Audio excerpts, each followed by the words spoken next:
नमस्कार विद्यार्थी मित्रमैत्रिणींनो, सेट परीक्षा 2023-24 कोर्समध्ये तुमचं स्वागत आहे. तर पेपर फर्स्ट आपण स्टार्ट केलेला आहे. युनिट सेकंड आपलं चालू आहे.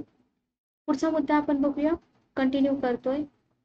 एक मिनिट, आपण पुढच्या स्लाइडवरती कंटिन्यू करूया. कुठेपर्यंत आलो होतो बघा आपण आलो तो उत्तर प्रत्यक्षावादाची वैशिष्ट्ये. बरोबर. याच्यानंतरचा मुद्दा आहे अन्वयार्थ प्रतिमान.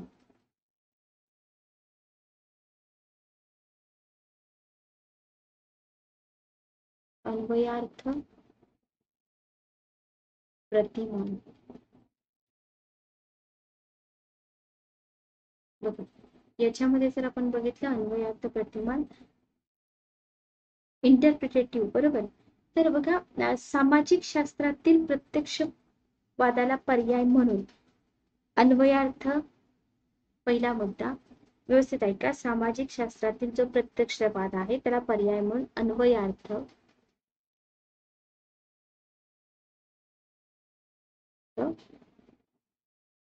निर्वचनात्मक प्रतिमान. ठीक आहे. हे जे हा काय आहे, हा एक मानवी दृष्टिकोन आहे. बरोबर. मानवी दृष्टिकोन आणि या मानवी दृष्टिकोनाचा उगम झाला. या मानवी दृष्टिकोनाचा उगम झालेला. ठीक आहे. आता हा जो मानवी दृष्टिकोन आहे, या मानवी दृष्टिकोनानुसार केवळ वैज्ञानिक पद्धतीने समाजाचं पूर्ण आकलन करता येत नाही. केवळ वैज्ञानिक पद्धतीने समाजाचं पूर्ण आकलन करता येत नाही. ठीक आहे. समाजाचे पूर्ण आकलन करता येत नाही. लक्षात ठेवा बरं का, आकलन करता येत नाही. तर क्वेश्चन बघा, क्वेश्चन पडतो आपल्याला मानवी दृष्टिकोन किंवा अन्वयार्थ निर्वचनात्मक प्रतिमान. मग आपण म्हणतो की हे आपण कुठं वाचलं होतं बाबा. बरोबर. मग आता अन्वयार्थ प्रतिमान कोणाच्या विचारांवरती आधारित आहे. इथं मी IMP करते. अन्वयार्थ प्रतिमान कोणाच्या विचारांवरती आधारित आहे. फर्स्ट आहे GB डिको. ठीक आहे. GB डिको. सेकंड आहे डिल्थे आणि थर्ड आहे मॅक्स वेबर. ओके. GB डिको, डिल्थे आणि मॅक्स वेबर यांच्या विचारावर आधारित आहे. ठीक आहे. आता इथे बघा, हे जे अन्वयार्थ प्रतिमान आहे, या प्रतिमानाची आपल्याला बघायचे वैशिष्ट्य.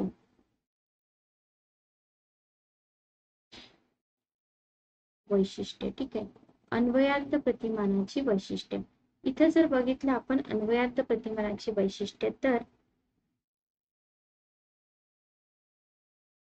वैशिष्ट्यांवरती क्वेश्चन येऊ शकतो. पहिलं वैशिष्ट्य आहे मानवी वर्तनाच्या आकलनावर. मानवी वर्तन जे आहे त्या मानवी वर्तनाच्या आकलनावर भर आहे. लक्षात ठेवा, आकलनावर भर आहे. कारण का, इथे काय म्हटलंय बघा, केवळ वैज्ञानिक पद्धतीने समाजाचं पूर्ण आकलन करता येत नाही असं सांगितलंय. बरोबर. आता अन्वयार्थक दृष्टिकोन जर बघितला, तर या अन्वयार्थक दृष्टिकोनानुसार समाजातील सांस्कृतिक परिस्थिती जी आहे ना, सांस्कृतिक परिस्थिती, ठीक आहे, सांस्कृतिक परिस्थिती, ओके, याचं आकलन होतं, पण ऐतिहासिक संदर्भातून. ऐतिहासिक संदर्भातून. ठीक आहे. ओके. आकलनावर भर म्हटलंय. थर्ड बघा, थर्ड जर आपण इथं बघितलं, तर अन्वयार्थक दृष्टिकोनानुसार समाजातील, सेकंड बघितला, तर इथे समाजातील वास्तवता, समाजातील वास्तवता, ठीक आहे, वास्तवता, समाजातील वास्तवता कशी असते बघा. हा क्वेश्चन बनतो बरं का. कशी असते बघा, सरचित असते. सेकंड, बहुविध असते. आणि थर्ड आहे समष्टीवादी. ठीक आहे. ओके. तर व्हेरी इम्पॉर्टंट, याला करा IMP. लक्षात आलं. चौथा मुद्दा बघा, या दृष्टिकोनानुसार वास्तवता ही व्यक्ती बहिर्गत नसून ती कशी असते, लोकांच्या मनात असते. लक्षात घ्या. बरोबर. हा जो दृष्टिकोन आहे किंवा अन्वयार्थ प्रतिमान दृष्टिकोनानुसार आपल्याला वास्तवता ही व्यक्ती बहिर्गत असते का लोकांच्या मनात असते हे विचारलं जाऊ शकतं. मग वास्तवतेच्या अंतर्गत आंतरिक अनुभव घेता येतात ना. बरोबर. कारण ती बहिर्गत नसते. काय म्हणता येतं, बहिर्गत नसते, अंतर्गत असते. बरोबर. म्हणजे समाजातली जी वास्तवता आहे ती कशी आहे, वस्तुनिष्ठ असेल का, मग नाही, कारण बहिर्गत नाहीये ना, तर ती व्यक्तिनिष्ठ असते. समजून घ्या, व्यक्तिनिष्ठ असते. ओके. सामाजिक वास्तव हे लोक समाजाकडे कसे बघतात, ते काय विचार करतात यांच्याशी संबंधित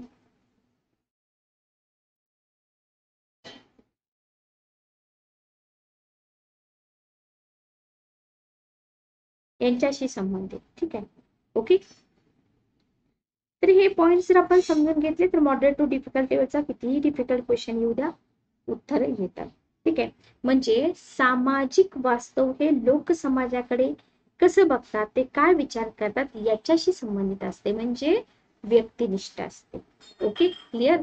आता इथं आपण बघतोय पाचवा मुद्दा किंवा पाचवं वैशिष्ट्य म्हणूया आपण, अन्वयार्थ दृष्टिकोनात सामाजिक जगताचं आकलन. बघा, सामाजिक जगताचं जे आकलन आहे ते कशातून, सामाजिक रचनेतील आंतरक्रियेच्या, सामाजिक रचनेतील आंतरक्रियेच्या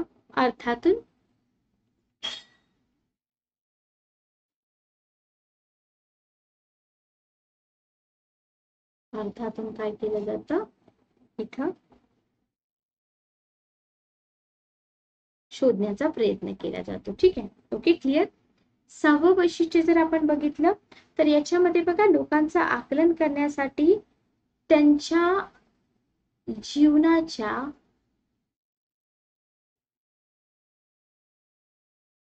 घटनाचा अर्थ लावण्याला महत्व असतं. ठीक आहे. अर्थ लावण्याला महत्व असतं. लक्षात ठेवा. ओके. क्लिअर. आय होप इथपर्यंत क्लिअर असेल तुम्हाला. मग या दृष्टिकोनामध्ये इंडक्टिव्ह पद्धतीचा वापर होतो. इथं मी दुसऱ्या पेनाने लिहिते. या पद्धतीमध्ये IMP, या पद्धतीमध्ये किंवा या दृष्टिकोनात आगमन म्हणजे इंडक्टिव्ह पद्धतीचा अवलंब केला जातो. ठीक आहे. ओके. क्लिअर. सातवं वैशिष्ट्य एक आहे, 7 नंबर, अन्वयार्थ दृष्टिकोन ही नैसर्गिक शास्त्रापासून वेगळी अशी स्वतंत्र सामाजिक व मानवतावादी पद्धती. बघा, ही स्वतंत्र सामाजिक व मानवतावादी,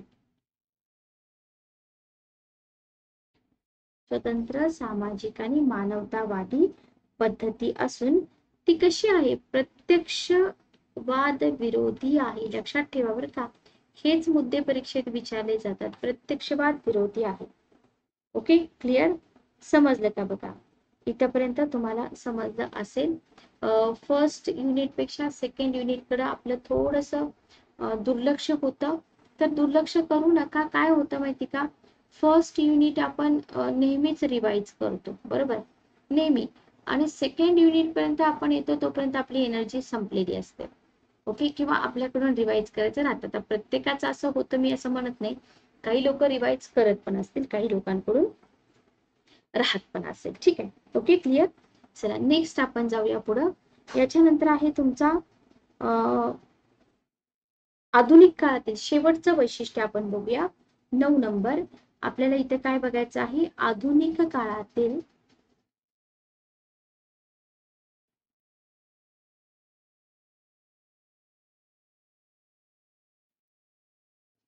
आधुनिक काळातील अन्वयार्थक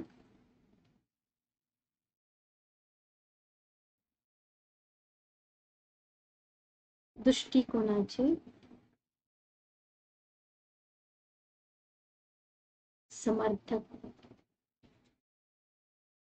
ठीक आहे, आधुनिक काळातील अन्वयार्थक दृष्टिकोनाचे समर्थक. ओके, बघा याच्यामध्ये हिडिगर मार्टिन नावं यांची लक्षात ठेवा. हिडिगर मार्टिन,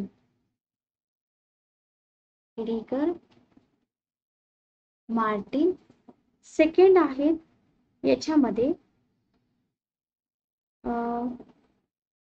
विटेन्स्टाईन, जे विटेन्स्टाईन पण एक आहेत बघा, जे विटेन्स्टाईन.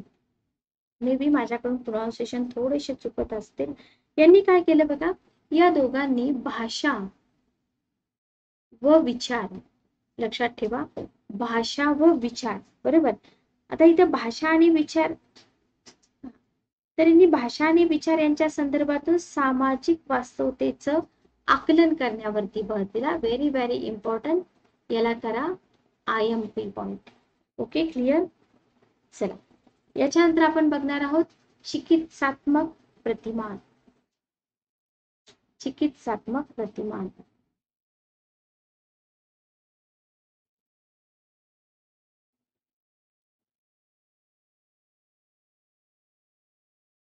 चिकित्सात्मक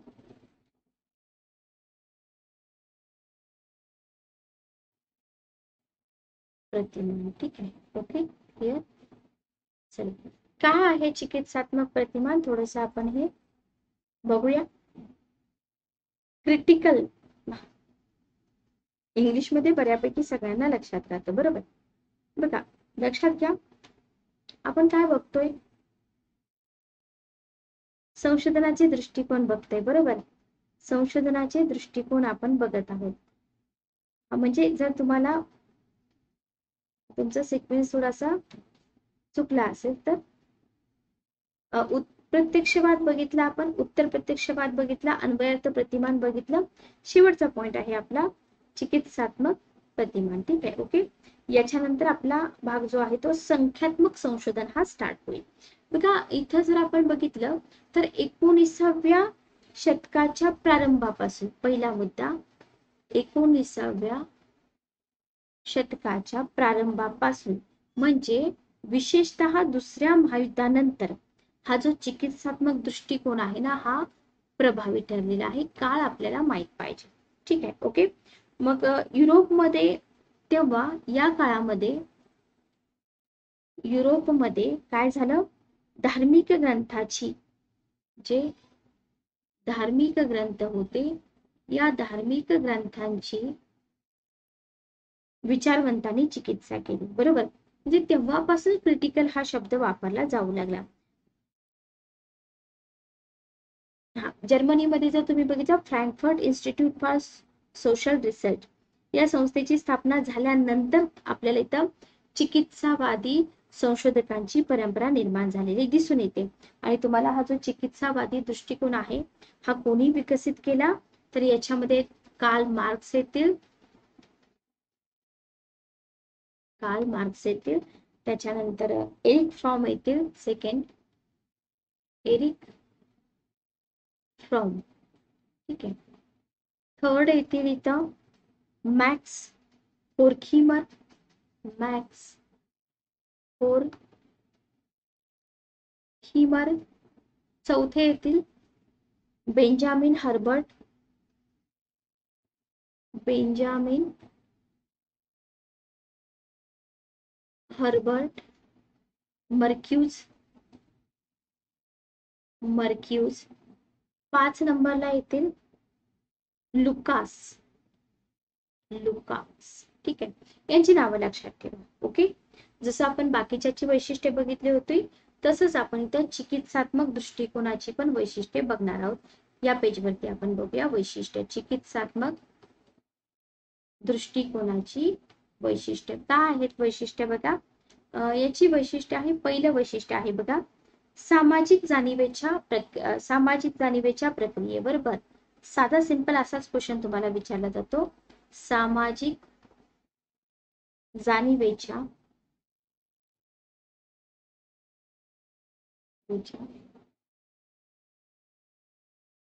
प्रक्रियेवर भर.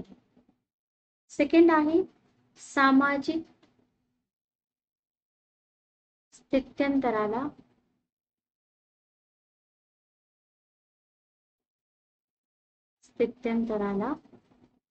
महत्व. थर्ड आहे शोषित आणि पीडित वर्गाचं निर्मूलन. शोषित आणि पीडित वर्गाचं निर्मूलन व विकास यावर भर. ठीक आहे. ओके. चौथा आहे वैशिष्ट्य प्रत्यक्षवाद व अन्वयार्थक दृष्टिकोनातील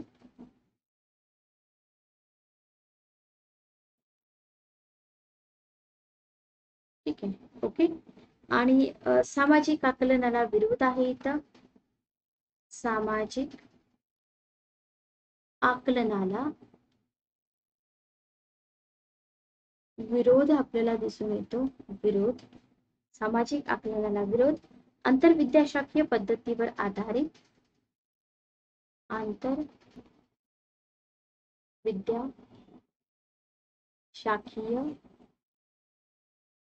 पद्धतीवर आधारित. आता हे एकदाच तुम्ही वाचले तर तुमच्या लक्षात राहणार नाही, तुम्हाला हे वारंवार रिवाइज करावं लागेल. बरोबर. ओके. आणि सामाजिक प्रक्रियेचं आकलन.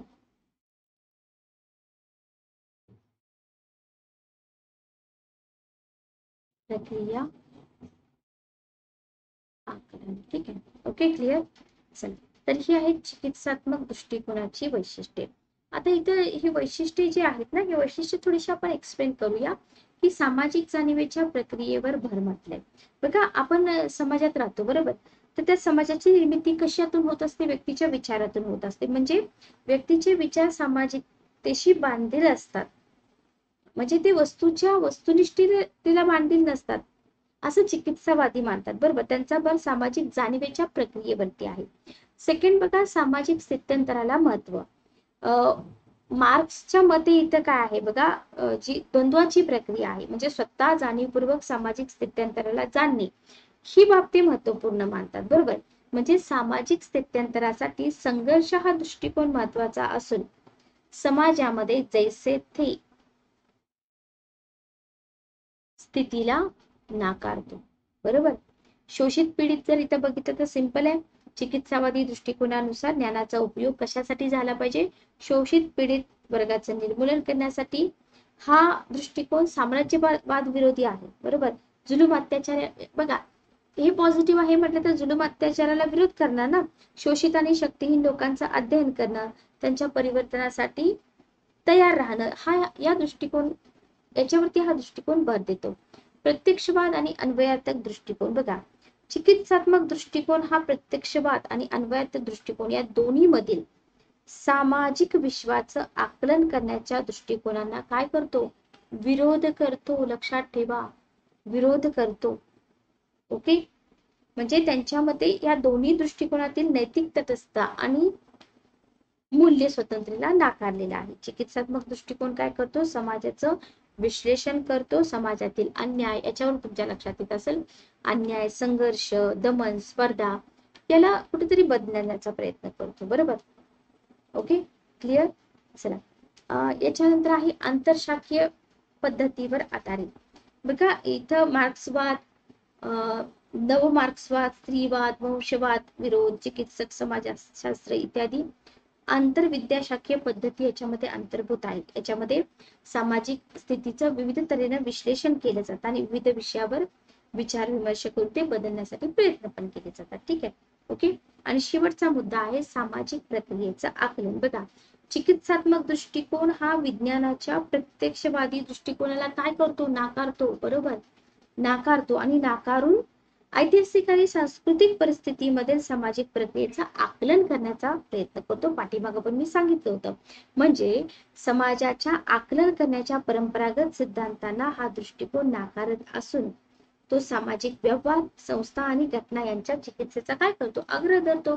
हे एक्सप्लेनेशन फक्त आपल्याला इथे 2 पाठ पाहिजे, कारण का क्वेश्चन तुमचे इथूनच बनणार आहे. आय होप तुम्हाला इथेपर्यंत क्लिअर झालं असेल.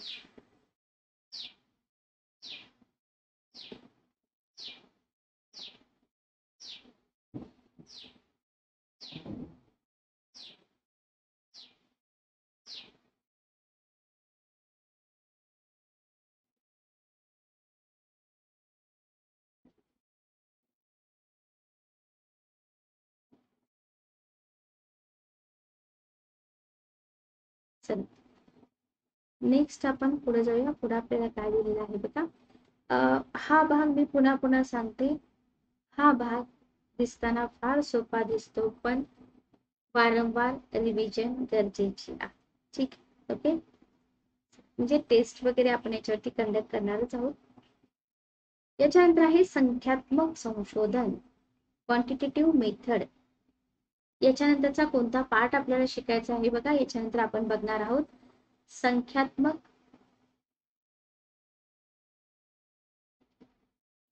मग संशोधन, संख्यात्मक संशोधन, त्याच्यानंतर गुणात्मक संशोधन, गुणात्मक संशोधन,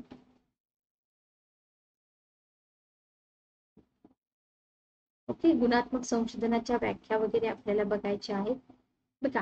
गुणात्मक संशोधनाची वैशिष्ट्ये आहेत. संख्यात्मक गुणात्मक याच्यामधले जी भिन्नता आहे ती पण आपल्याला इथे अभ्यासायची आहे. भरपूर कंटेंट आहे, बरोबर. आणि त्याच्यानंतर आपल्याला काय करायचे आहेत, संशोधन आराखड्याचे प्रकार बघायचे आहेत.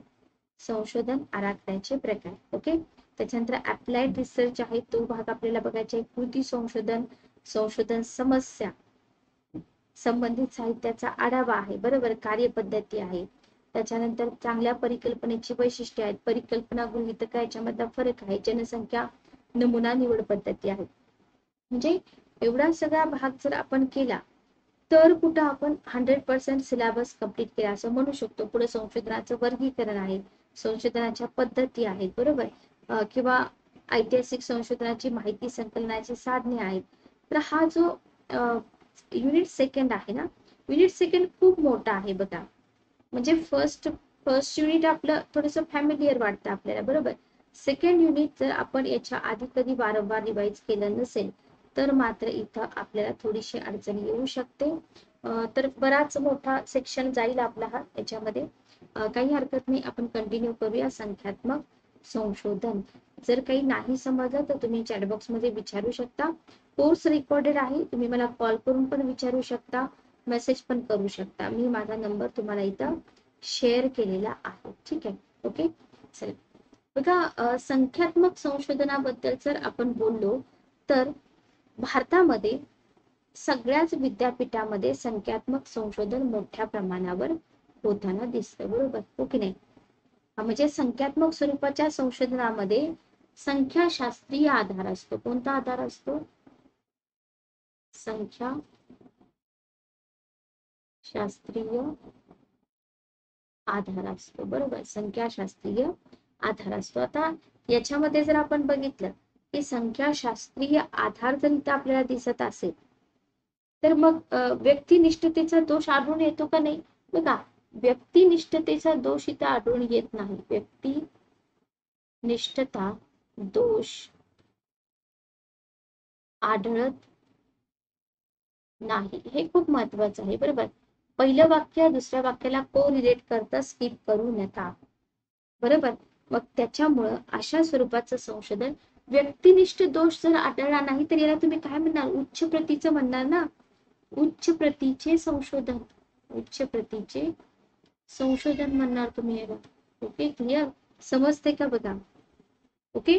पण आता इथे काय आहे, प्रॉब्लेम काय आहे बघा. प्रॉब्लेम एकच आहे की संख्यात्मक संशोधनामधून समाजातील मानवी वर्तन, ठीक आहे, ओके, भाव भावना यांचं अचूक आकलन होईल याची खात्री देता येत नाही, लक्षात घ्या. त्याच्यामुळे सामाजिक शास्त्रातील संशोधनामध्ये संख्यात्मक आणि गुणात्मक या दोन्हींचा समन्वय आवश्यक आहे. बघा, संख्यात्मक आणि गुणात्मक दोन्हींचा समन्वय पाहिजे, कारण इथं मानवी वर्तन आणि भावभावना यांचं आकलन अचूक होईल याची खात्री देता येत नाही. आता इथं आपण संख्यात्मक संशोधनाची व्याख्या बघूया. संख्यात्मक संशोधन व्याख्या, ठीक आहे. संख्यात्मक संशोधन व्याख्या काय आहे बघा. संख्यात्मक संशोधन व्याख्या, संख्यात्मक संशोधनाची व्याख्या जर आपण इथं बघितली तर याच्यामध्ये 2-3 कीवर्ड्स आहेत, ते फक्त तुम्ही लक्षात ठेवा. ज्या संशोधनामध्ये शब्दावरती फोकस करा. सांख्यिकीय तंत्राचा मोठ्या प्रमाणात वापर केला जातो. बघा, सांख्यिकीय तंत्राचा मोठ्या प्रमाणात वापर केला जातो. विविध चलांचे मापन करताना त्यांच्या संख्यात्मक स्थितीचा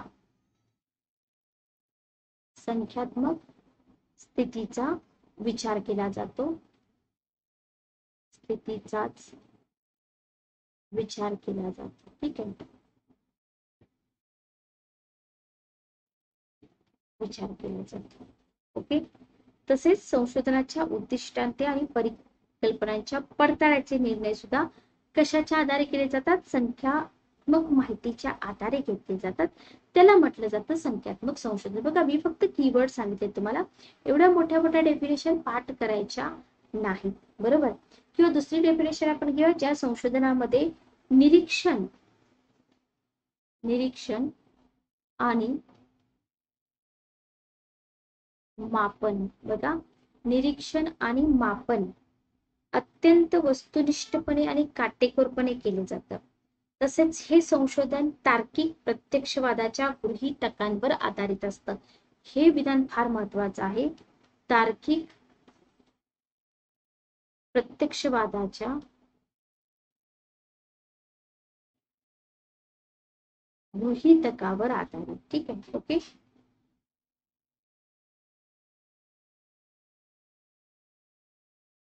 आधारित, त्याला आपण म्हणतो संख्यात्मक संशोधन, ओके. आय होप तुम्हाला इथपर्यंत समजलं असेल.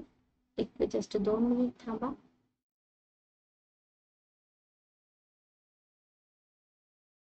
ओके, तर कुठपर्यंत आलो होतो बघा. आपण बघतोय चिकित्सात्मक प्रतिमान, संख्यात्मक संशोधनाच्या डेफिनेशन पण आपण इथं बघितलेल्या आहेत, ठीक आहे, ओके, क्लिअर. आता नेक्स्ट सेशन मध्ये आपल्याला काय बघायचं आहे. नेक्स्ट सेशन मध्ये आपल्याला संख्यात्मक संशोधनाची वैशिष्ट्ये, संख्यात्मक